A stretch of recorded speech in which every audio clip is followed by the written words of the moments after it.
People who always read the terms and conditions. What is the most troublesome thing users agree to? Fun fact, the European Court of Justice a couple of years ago ruled that companies can't hide away things in the terms and condition because people don't usually read them. So, in the EEC, if you agree to something in the terms and conditions that isn't commonly found in terms and conditions, it's non-applicable. Which is kinda funny. This is also true in the US. There's just a disturbing amount of S that's standard in TOS and therefore legal. You may not use iTunes to develop nuclear weapons. Forced arbitration. Basically, if their product or service harms you in any way, you can't sue and have to settle it with an arbitrator who has much more motivation to side with a company rather than you so they can get hired more often. Many employers have this clause too. Also important to note that the clauses often include that the arbiter be from a firm of their choice or a firm they have on retainer. This shouldn't be legal without an option to opt out. An online songwriting class where they essentially claimed ownership of everything you turned it. The way it was written, the student technically owned the song, but university had the right to do anything they wanted with it, including sublicense it and profit off of it without your permission. Most sites that allow you to submit content have a clause like this. YouTube or DeviantArt basically own whatever you upload to them. They can profit off it, reproduce it without your permission, all that fun stuff. Friend of mine had Dia use some of their art in some advertising space a few years ago. She contacted Dia support about it, and they basically told her sucks to suck.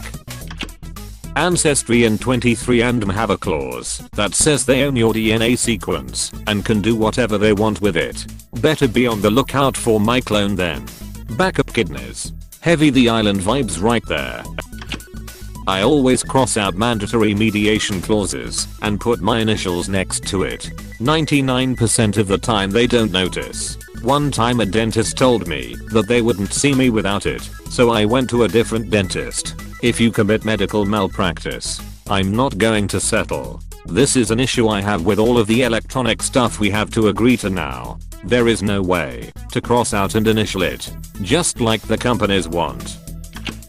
We may collect some extremely sensitive data, like your device's camera feed. We may no words on when they do, which immediately makes me think they're doing it as often as possible. This is why you need a camera that has LED lights fed into the power of the camera itself. Cameras that have LED lights when recording are actually a safety feature. It's a closed loop system in some of these, meaning if the camera has power, the lights are on. The only way to turn on the camera without the lights is to open up the camera and physically cut the lights. I don't remember the exact details, but when you enter one of Costco photography contests, you are giving the right to what they want with your photo, even if you don't win the contest. So, basically, the contests are a way to get high quality because you don't send bad pictures to a contest, stock photos for free. Sadly, that's true with almost every photography contest, not just Costco. This is an old one, but if you bought Windows 7, Builder's License, reduced price version, and install it on only your personal computer, you are technically violating the law. The way the contract is worded basically means that the moment you open the DVD case, you certify that you are, in fact, a commercial PC builder, and that you are building computers for a living and for financial gain. And if you don't follow these rules, Microsoft has the right to sue you for violating your contract. Only problem was that the only copy of that agreement was inside of the packaging, which is only accessible by breaking the seal, which automatically means that you agree to the contract you haven't read yet. Wouldn't that make the contract unenforceable? For those who aren't aware, there are websites designed specifically for people who want a simplified version of websites' terms of service. It is so useful. Toaster. Orc. This is terrifying. A common one. This contract is governed by the law of insert nation or smaller jurisdiction here, and any disputes arising under this contract must be filed in jurisdiction. This clause flat out doesn't matter in Australia, It's invalid and the contract applies as though it wasn't written. But it does apply in some countries without stronger consumer protection laws. It puts you at a huge disadvantage if you need to sue the company, as you need a solicitor in California or Nevada or Turkmenistan or wherever it might be. There's a line in the iTunes terms and conditions. You also agree that you will not use these products for any purposes prohibited by United States law, including, without limitation, the development, design, manufacture, or production of nuclear, missile, or chemical or biological weapons. Imagine someone being charged with mass murder, bioterrorism, and violating the iTunes terms and conditions. That's how they got Al Capone. Technology these days, we basically don't own anything that we, well, own. Nintendo and PlayStation own the rights to revoke your license of your digital games. It's a small reason why I way prefer physical copies. I don't have any reason to believe they will revoke my license, but I hate that they have the ability to. Lots of online creator sites such as DeviantArt have the right to things you post. Some of them, you can unknowingly agree to post it exclusively to their site.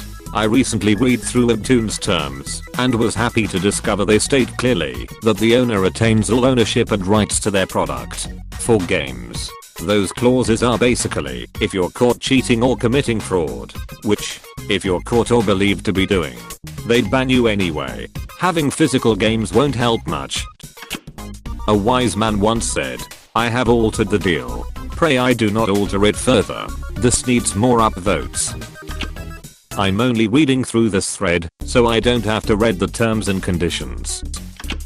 Did you know Greendale students are technically in the Army Reserves? Anyways, say hello to Subway, eat fresh.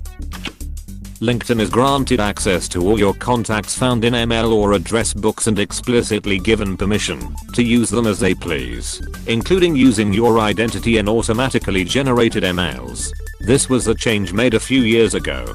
I cancelled immediately. I remember this. I dropped them immediately as well.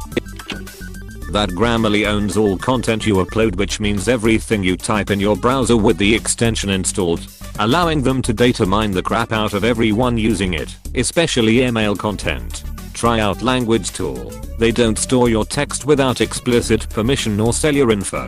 Comes in handy if you speak more than one language, since it has a lot. Probably not as fine-tuned as Grammarly though. Never compared them profoundly. Last spring I took the app exams digitally, and there was a clause buried deep in the terms and conditions that said they could record you taking the test using your computer mic and webcam without notifying you. It would override the request to use your cam/mic and your webcam light, and that they could use the footage however they wanted. I'd be lying if I said that didn't make me more than a little uncomfortable. Yep, this type of thing is not uncommon, and one of the reasons I bought a pack of those webcam cover slides. It was a comforting $8 spent.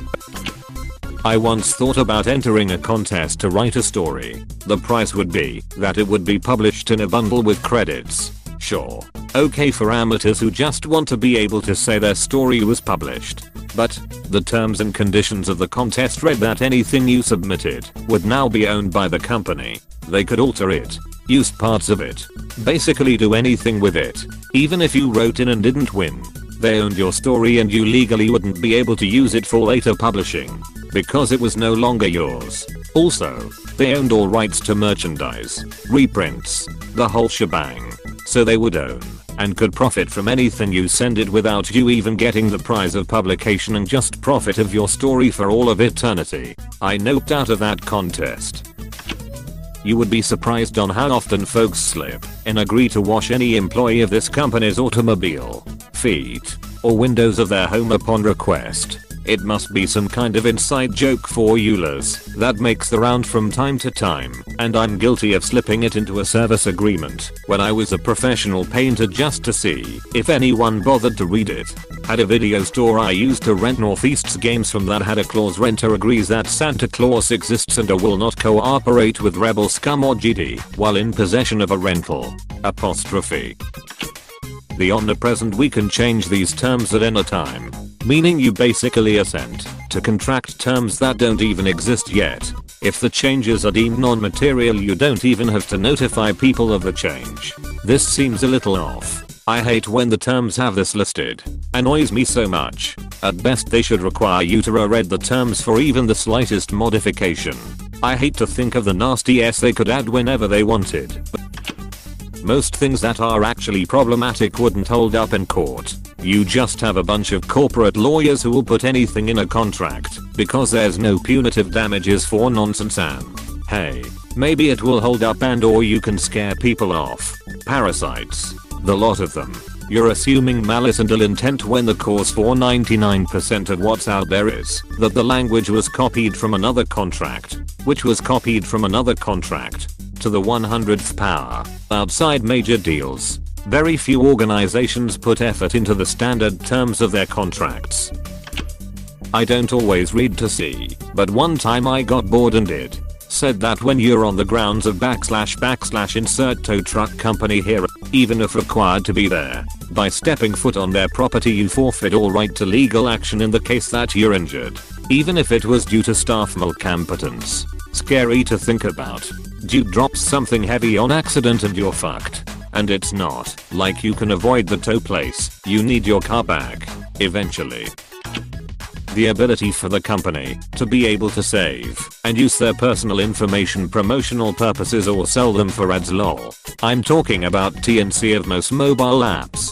That's literally the internet for the last 10 plus years. Arbitration.